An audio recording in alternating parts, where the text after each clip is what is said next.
Okay, so this lesson's about OCD. Well, OCD is obsessive compulsive disorder, which is a condition characterised by obsessions and or compulsive behaviour.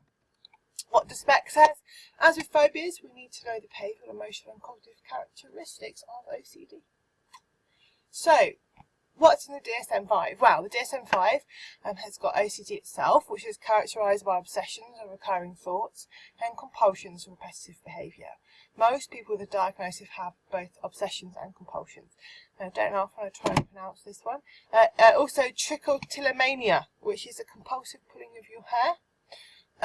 And hoarding disorder, a compulsive gathering of possessions and the ability to part with them regardless of its value, and exoration disorder, which is your compulsive skin picking. Now, I'm sure most of you think things like on Channel 4, like hoarding and obsessive compulsive cleaners. Obsessive compulsive cleaners, a lot of them don't actually have OCD, because OCD is when somebody is really kind of highly anxious. And they will competitively repeat the behaviour. It's not just being really picky about things or wanting things in a certain way or wanting things to be clean. So let's have a look at the behavioural characteristics. So there's some compulsions and avoidance.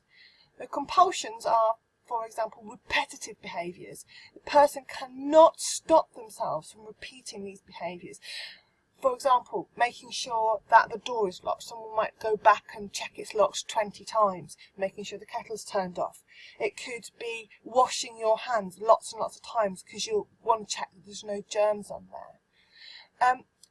People perform these behaviours because to reduce the anxiety that they feel. So if they're afraid of germs, they think if they wash their hands lots of times, it will make them feel better and they won't be feeling so anxious about big germs.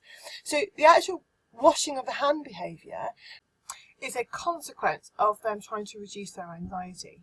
So in terms of avoidance, the avoidance is when they basically try and reduce the thing that causes the compulsions or the obsessive thoughts by avoiding that thing. So if it's germs, they might not touch certain things because they don't want germs, or they might not, for example, put out the rubbish bin because they're afraid of germs. So they avoid things that actually increase the anxiety and increase their compulsive behaviour. Right, well, those emotional characteristics. Again, just like with phobias, it is anxiety and distress. Feeling anxious is a really, really unpleasant experience, and it accompanies both those obsessions and those compulsions. Along with anxiety, quite often will come depression, mainly because when you have OCD or any anxiety disorder, you're so entrenched in your anxiety that you will find it difficult to enjoy activities. And you don't want to have OCD, you don't want to feel anxious, and so therefore you will start to feel pretty depressed about the whole thing.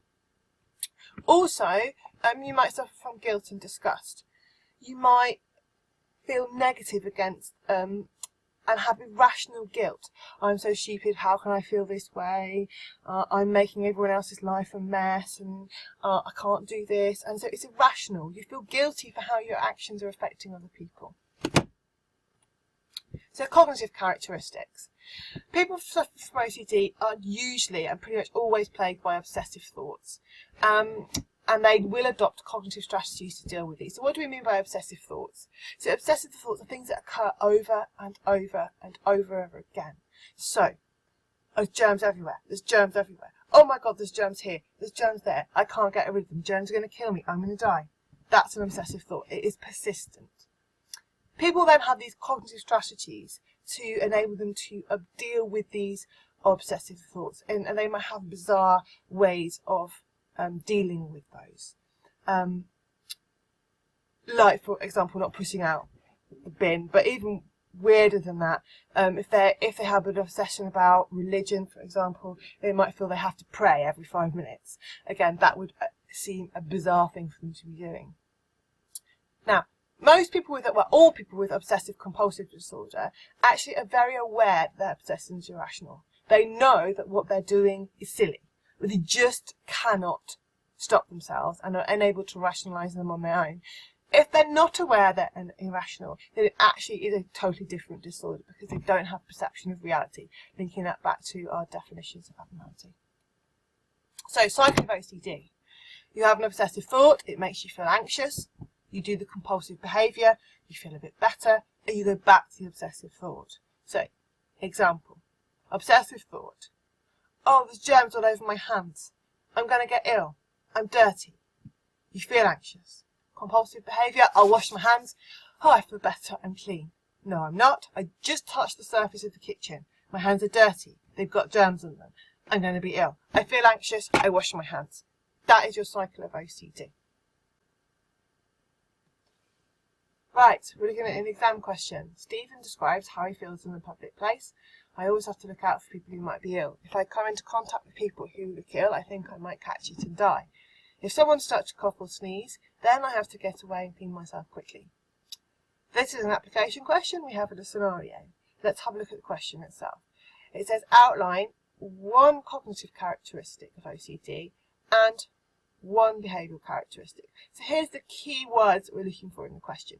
It's 2 marks, so I know that I'm going to get 1 mark for a cognitive characteristic and 1 mark for a behavioural characteristic. Let's have a look at responses. So let's have a look at A. One cognitive characteristic is irrational thinking. Fantastic. He's used the word irrational thinking, which is really important here. You can think about stuff that is normal, but irrational is what we're looking for. His irrational thought was might catch it and die. The behavioural characteristic is moving away and cleaning. So this would be a 2-mark response. Let's have a look at B. One cognitive characteristic is Steve thinks he will catch the flu and he will turn ill and die. One behavioural characteristic, if someone coughs or sneezes, he has to get away and clean himself. Very similar to the top response. It would get 2 marks, but my suggestion would be that this person needs to be careful because he's just used words that use the word thinks. You really need to refer to it, the thinking being irrational. Okay, but they will still get 2 marks. Let's have a look at C. One cognitive characteristic is thinking irrational thoughts. Brilliant. Hasn't put it in context though. So although you would get the mark, you should really have said something about might catch it and die. One behavioural characteristic is having to be clean. Now, having to be clean is not a behavioural characteristic. It is cleaning yourself that's a behavioural characteristic. So this response would only get 1 mark. Let's have a look at D. One cognitive characteristic may be that Stephen is anally repulsive as a means to why he has OCD. And one behavioural characteristic is that he might have to learn to be clean entirely from a younger age. No marks for this. Right? I know that some of us think of OCD as people being only repulsive, but neither of them are cognitive or behavioural characteristics as shown on the spec. So that is 0 marks. Okay. So that's it for characteristics of OCD. What I would like you to do, please, is fill the little summary box in the bottom just below the video, and also be prepared to answer your multi-choice questions when you come to the lesson. Have a good day. Bye.